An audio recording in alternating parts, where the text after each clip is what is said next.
Armen, as we saw in that report, this is a situation that's now worsening. Maybe talk us through some of the latest COVID-19 figures here in France.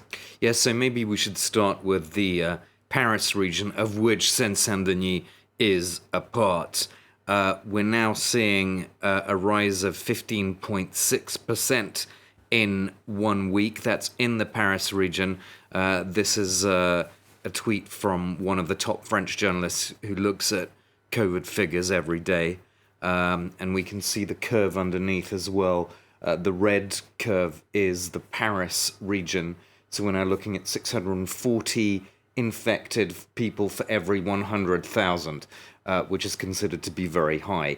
And then the blue curve underneath it, that's the national curve. So across France, that's an average. So obviously there are parts of France which have very low rates and others much higher. But Nicolas Dérault, the journalist here, saying that France as a whole has seen an increase of 18.3% in 1 week. That does raise the question of whether there could be another full national lockdown.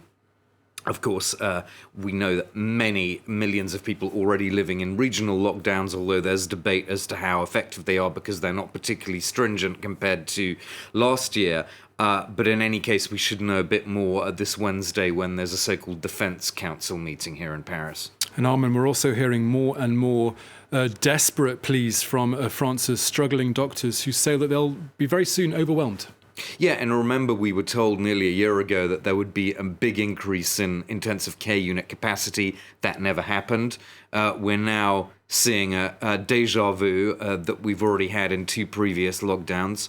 This was an open letter by 41 doctors working in COVID wards and emergency settings. They say, faced with catastrophe, we will soon be forced to triage patients in order to save lives.